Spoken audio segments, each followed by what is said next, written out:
اهلا بيكم يا جماعه، معاكم جوبا. اهلا بيكم في يوم تحليل عرض ماني ان ذا بانك، العرض اللي كان كله مفاجآت من اوله لاخره، العرض فعلا اللي كان يستحق كل حاجه كويسه في الدنيا. بص خلينا نبتدي من البدايه كده، وهو في فقره الكيك اوف النزال اللي كان ما بين جيمي وجاي اوسو ضد ري ميستيريو وابنه دومينيك. النزال اللي خلص سريعا كده، خلص لصالح جيمي وجاي اوسو على عكس ما هو متوقع تماما. الحقيقه انا مش عارف هو يعني جيمي اوسو بيتكافئ ان هو كده يعني اتقبض عليه قبل كده من الشرطه الامريكيه، فخلاص بقى كده يعني هو اللي هيبقى صاحب لقب الزوجي في سماك داون. يعني حاجه انا ما كنتش احبها الصراحه، بلس كمان اللي انا شايفه من وجهه نظري ان كان الالقاب كانت المفروض انها تفضل مع ري ميستيريو ودومينيك شويه اكتر من كده، لكن دي WWE المليئة بالمفاجآت. ويلا بينا بقى نبتدي في تحليل العرض، ونبتدي بنزال ونبتدي بأول نزال وهو نزال السيدات بتاع ماني ان ذا بانك، نزال السلالم.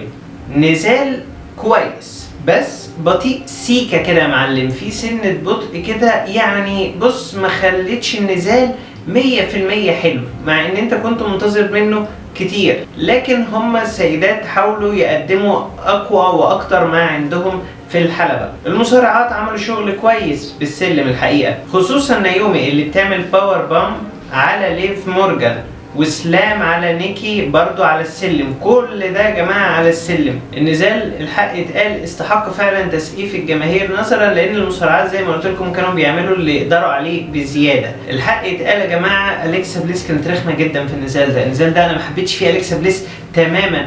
أليكسا بليس المصارعة اللي بتنوم زيلينا فيجا مغناطيسيا. يا جدعان ما تفككم الهري ده بقى، الهري ده ملوش اي 30 لازمة والله. الكلام ده خلاص عفى عليه الزمن يعني. بتنومها عشان تنزلها من على السلم، كلام فاضي طبعا. حتى المصارعات زهقوا من أليكسا بليس ودفنوها تحت السلالم، وده كانت احسن حاجه واحسن نهايه انا شفتها اساسا للنزال.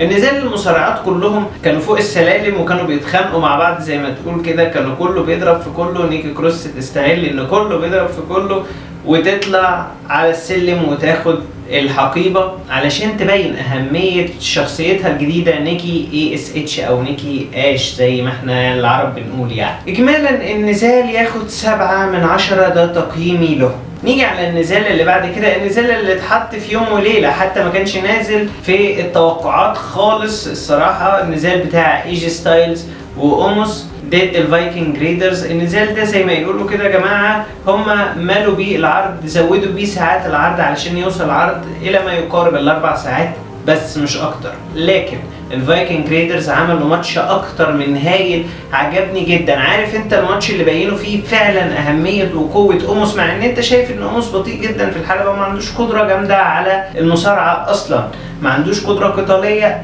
قويه، لكن الفايكنج ريدرز بيساعدوه ان هو يطلع ماتش حلو ويطلع اقصى ما لديه علشان يطلعوا الماتش كويس بشتى الطرق. خصوصا ايبر يا جماعه، المصارع ده المصارع اللي فعلا هو يعتبر تخين جدا وبيرفع نفسه مع اوموس، لما بيشيله بيعمل له باور سلام اكتر من مره.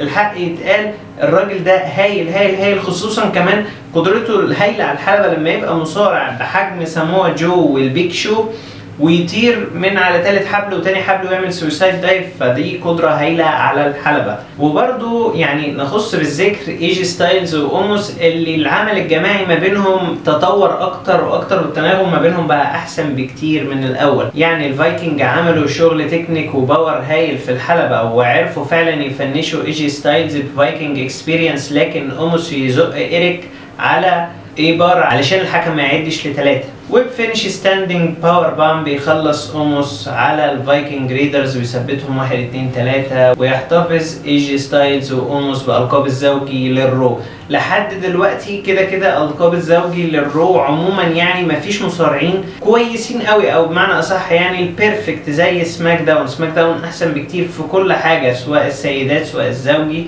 حتى الميدل كارد وطبعا الابر كارد بتاعت رومان رينز وايدج كلهم احسن من عرض الرو بكتير. لكن حاليا انا شايف برضو ان اوموس وايجي ستايلز كانوا يستاهلوا ان هم يخلوا الالقاب معاهم شويه لحد ما نشوف مين اللي هينافسوهم. اتمنى RK برو في الفتره اللي جايه. تقييمي للنزال هو 7.5/10. ونيجي للنزال السريع جدا ما بين بابي لاشلي وكوفي كينغستون. النزال اللي بكل اختصار احب اقولك ان هو نزال مش تهميش، هو نزال تدمير من جانب بابي لاشلي على كوفي كينغستون. زي ما تقول بابي لاشلي بيقدم كده رسالة للمصارعين في عرض الرو ان هو هيدمر اي مصارع قصاده. فعلا بابي لاشلي كذا هيرت لاك كذا دومينيتور، الحقيقة مسك كوفي كينغستون نفضه حرفيا. انا ما كنتش احب اشوف كوفي كينغستون يا جماعة في الوضعية دي تماما. الراجل بطل اتحاد سابق، والراجل بقاله اكتر من 11 سنة في الاتحاد وعامل شغل هايل في الاتحاد، لكن بابي لاشلي عمل كده لحظات الدومينيتنج على كوفي كينغستون، او يعتبر يعني هو طول الماتش فكرك ببروك ليزنر وهو برضو بيعمل الدومينيشن، او بمعنى اصح بيسيطر وبيهيمن على جون سينا في عرض سمر سلام 2014.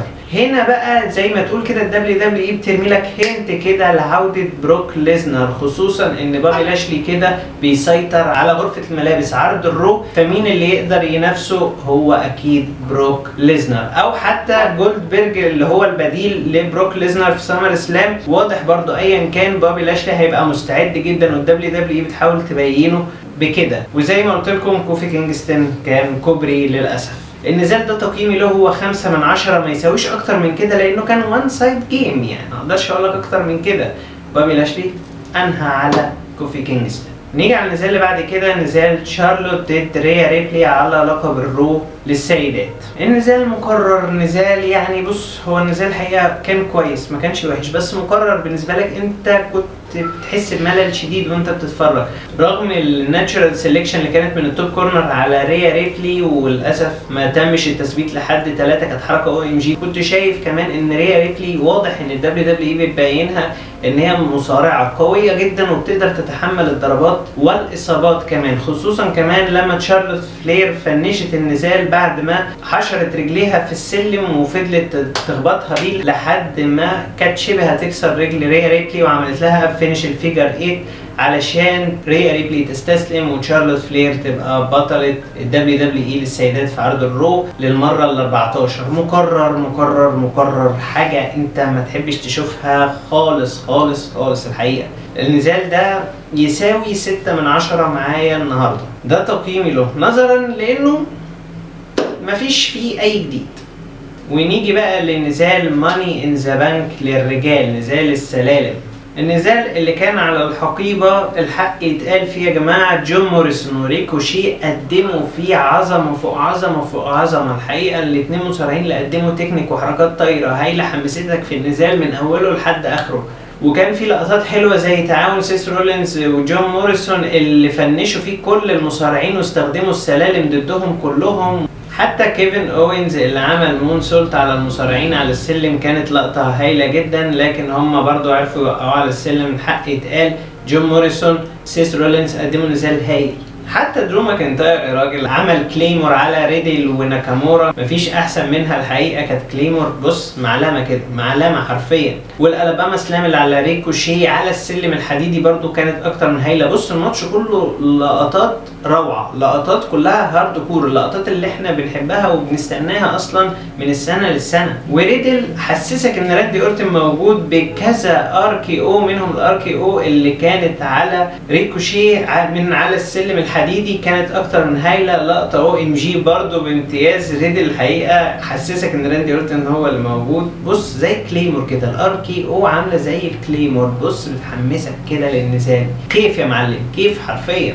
علشان نيجي بقى للقطة مهمة جدا، وهي لقطة هجوم جندر مهال على درو ماكنتاير بالكرسي الحديدي وسحبه هو وعصابته بره الحلبة تماما علشان درو ماكنتاير يخرج بره النزال بطريقة انا شايفها كويسة جدا، واحسن طريقة فعلا تحافظ بيها على هيبة درو ماكنتاير اللي كان واضح جدا ان الجماهير ابتدت تزوم عليه وابتدت تستهجنه في الحلبة، لان درو ماكنتاير زي ما اتكلمنا قبل كده خد دفعات كتير قوي ومباريات كتير قوي على لقب الدبليو دبليو اي تشامبيونشيب، خلت الجماهير بص 50-50، يعني 50% منهم حابينه و50% منهم كارهين. فالطريقه دي كانت كويسه جدا لابعاد درو ماكنتاير عن فكره لقب الدبليو دبليو اي تشامبيونشيب على الاقل في الفتره دي لحد ما يبني نفسه من تاني. وجندر مهال ودرو ماكنتاير في سمر سلام برضه هيبقى نزال كويس. ونيجي بقى للموهبه ريكوشي. ريكوشي يا جماعه ايه الموهبه والعظمه والقدره الهائله على الطيران من على الحبال دي اللي عملها ريكوشي. ريكوشي قدم عظمه بجد، انا مش قادر اوصف، لان الحركات فعلا اللي عملها ريكوشي خلت الجماهير كلها تقوم وتسقف له في الحلبة. وكيفن اوينز برضو متعنا بشوية ستانرز زي الفل. فكل مصارع خد اللقطة بتاعته. في اخر النزال كيفن اوينز لما خلاص كان طلع على السلم ولسه هياخد الشنطة، سيس رولينز يفاجئه باور بامب على السلم اللي بره الحلبة ويكسره بيه علشان كيفن اوينز كده ينتهي ويخرج بره النزال، ويطلع سيس رولينز على السلم علشان بيج اي يعمل فينيش بيج اندنج من على السلم على ارتفاع حوالي 2 متر. عظمه، فينيش اكتر من رائع. ده بقى اللي كانت لقطه بيج اي علشان يطلع وياخد الحقيبه ويفاجئنا كلنا بان هو الفايز بحقيبه ماني ان ذا بانك. كده بيج اي خرج بره فكره الميدل كارت تماما في سماك داون. كده بيج اي معاه الشنطه واحتمال كبير يبقى بطل يونيفرسال في لقطه هتخلي بيج اي تتغير مسيرته 180 درجه في حياته، واحتمال كبير يبقى بطل من ابطال الاتحاد. الراجل فعلا مجتهد، والراجل فعلا يستحق الدفعه اللي جات له، ومحدش توقع فكره بيج اي ان هو اللي يكسب. لكن هي حاجه جميله، انت فكره الماني ان ذا بانك اصلا وفكره الرويال رامبل علشان تبني مصارعين للمستقبل سواء نيكي كروس او بيج اي. النزال كان اكتر من هايل، النزال مكتمل 100%. النزال ده تقييمي له هو 10 من 10، هو فعلا النزال ده يستحقها جدا. ونيجي لاخر نزال معانا النهارده وهو نزال رومان رينز ضد ايدج. رومان رينز اللي سيطر على النزال في بدايته، تحس ان ايدج كده كان محتاج وقت شويه عقبال بس ما ياخد سخونه الماتش كده واجواء اللقاء المرتقب ما بينهم. اصلا ايدج اول ما فاق وخلاص خد على اجواء الماتش نزل طحن حرفيا في رومان رينز، سواء فيس لوك سواء السبير اللي عملها له بره الحلبه. فعلا عمل شغل جامد جدا، حتى عمل له سبير على الباريكيد اللي هو سور الجماهير في لقطه او ام جي برضه حمستك جدا للنزال ده. يرد على طول رومان رينز بسوبرمان بانش على ايدج اللي بيقع على الحكم علشان الماتش يتقلب حرفيا ضد ايدج. ليه؟ لان بكل بساطه رومان رينز جاب رجل الكرسي الحديدي علشان يعمل فيس لوك على ايدج. ايدج بيصدها بفيس لوك تاني بس برضو برجل الكرسي الحديدي. اللقطه جميله جدا طبعا، اللقطه اللي اعتدنا ان احنا نشوف ايدج بيعملها لعائله الاوسوس وعائله الساموا بشكل عام اصلا، علشان الاخوه جيمي وجي اوسو لسه هيتدخلوا ويطلعوا الحلبه عشان يهجموا على ايدج. دومينيك ورين ستيريو يهجموا عليهم ويخرجوهم بره الحلبه علشان سيس رولينز يتدخل ويعمل سوبر كيك لايدج اللي بيخرجه تقريبا بره المعادله. رومان رينز لسه هيعمل سبير لايدج، ايدج يصدها بسبير تانية ويثبته 1-2، لكن ما كانش فيه حكم. الحكم اتأخر جدا بصراحة، ولما اتأخر تحس ان الامور خرجت بره سيطرة ايدج تماما.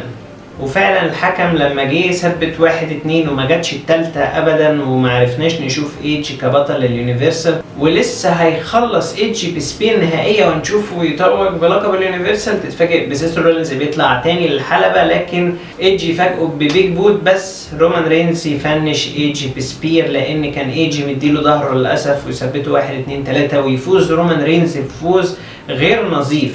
يعني مش عارف اقول لك ايه، مش عارف اقف مع رومان رينز الصراحه. انا كنت اشوف رومان رينز يكسب ايدج فوز كلين افضل بكتير، خصوصا انه هيل، فلازم الهيل برضو يبقى هيل قوي ويخلص الماتش على كده عشان سيس رولينز يهجم على ايدج وايدج ياخد سيس رولينز ويطلعوا هما الاثنين بره الحلبه. النزال جميل جدا، نزال يستحق 9 من 10. لولا التدخلات والله كان يستحق 10 من 10.